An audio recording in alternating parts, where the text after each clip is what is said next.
ইলেকশনের আগে বড় বড় ফিগারকে এখানে অ্যাসাসিনেশন করা হবে, গুপ্ত হত্যা করা হবে। আমরা যদি শহীদ হয়ে যাই, আমাদের সন্তানেরা লড়বে, তার সন্তানেরা লড়বে, কিয়ামত পর্যন্ত বাংলাদেশ নামক জমিন যতদিন বেঁচে থাকবে ততদিন পর্যন্ত আজাদির সন্তানেরা লড়াই করবেই করবে। হাজার হাজার কোটি টাকা নতুন করে হাসিনার সাথে মিটিং করেছে, ইলেকশনের আগে বড় বড় ফিগারকে এখানে অ্যাসাসিনেশন করা হবে, গুপ্ত হত্যা করা হবে। পুরো এখানে ভারতীয় আধিপত্যবাদ এখানে সব থেকে বেশি অ্যাক্টিভ আছে। এখানে আওয়ামী লীগের হাজার হাজার কোটি টাকা, তার সচিবরা, তার পুলিশরা, তার পান্ডারা সব রয়ে গেছে। আর্মির মধ্যে একটা বড় অংশ রয়ে গেছে, কোনো সংস্কার করা হয় নাই। তারা বারবার স্যাবোটেজ করবার চেষ্টা করছে, এই রাষ্ট্রকে, এই সরকারকে ফেল করানোর চেষ্টা করছে।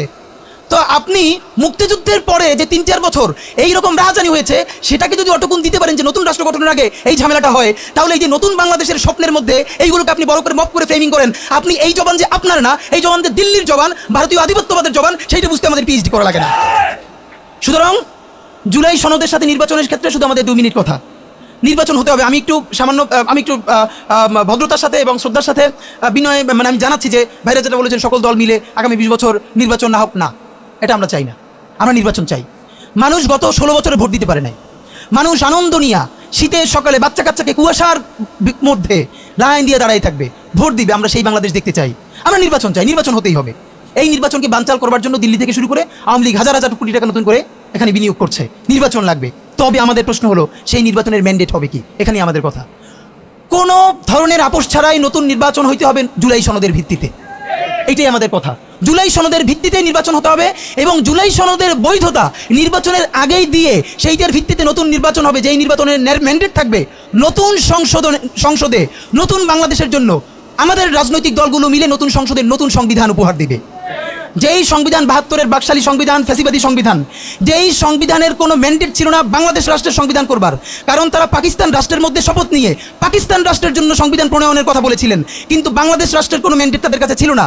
তারপরে তারা সংবিধান রচনা করেছেন, এরপরেও তারা একটা সেই সংবিধানকে লেজিটিমেট করবার জন্য একটা গণভোট দেন নাই। এরপরে যারা 73-এর একটা ভোট চুরির নির্বাচন দিয়েছে, সেই 73-এর নির্বাচনের ভোটের ইশতেহারের মধ্যেও তারা এই সংবিধানকে তারা লেজিটিমেসি দেন নাই, ইশতেহারে রাখেন নাই। সেই সংবিধানকে যুগের পরে যুগ আমরা বয়ে বেড়াবো, সেই দায়বদ্ধতা তো আমাদের নাই। এবং সেই সংবিধান কেমন ফ্যাসিস্ট সংবিধান করা হয়েছে, যেইটার সাংবিধানিক ভিত্তি দিয়েই আপনি একটা কথা বলতে পারবেন, যে সবাই বলে আইনের কথা, বলেন তো পারলে একটা কথা, হাসিনা কোনটা বেআইনি কাজ করছে? না, হাসিনা একটাও বেআইনি কাজ করে নাই। সে সমস্ত হত্যা, গুম, খুন এই সংবিধানের আইনের ভিত্তিতেই করছে। সে এই সংবিধানকে ডাস্টবিন বানিয়ে তত্ত্বাবধায়ক সরকার বাতিল করেছে, যা ইচ্ছা করে তাই করেছে। এবার তো সে তো বেআইনি কিছু করে নাই, কথা তো সত্য। আমার বিএনপির ভাইদের প্রতি শুধু একটা আফসোস লাগে, কারো কারো দেখি 72-এর সংবিধানের প্রতি তাদের কি গভীর প্রেম, যেই সংবিধানের মধ্য দিয়ে বাকশাল এসেছে, যেই সংবিধান গণতন্ত্র হত্যা করেছে। আজকে বিএনপির ভাইদেরকে একটা কথা বলি, আপনারা হয়তো অনেকে জানেনও না। পৃথিবীতে দ্বিতীয় ইতিহাস আছে কিনা মান্না ভাই জানলে বলবেন, আমি ভাইয়ের কাছ থেকে শুনতে চাইবো। জিয়াউর রহমান একজন সামরিক শাসক ছিলেন। একজন সামরিক শাসক সামরিক ফরমান জারি করে দেশে গণতন্ত্র ফিরেছে, পৃথিবীতে এই নজির নাই যেটা জিয়াউর রহমান করছেন। আপনারা কি জানেন?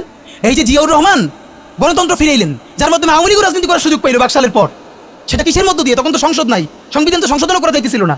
কিসের মধ্য দিয়ে? জিয়াউর রহমানের সামরিক ফরমানের মধ্য দিয়ে। পৃথিবীর একমাত্র একজন সামরিক শাসক যিনি ফিল করলেন না, সামরিক পন্থা দিয়ে করা যাবে না, গণতন্ত্রে ফিরতে হবে। এবং দেখেন হাসিনারে এবং আওয়ামী লীগের চরিত্রটাই হলো এরকম, এর যে একটু ভালোবাসে তারা সে হত্যা করে।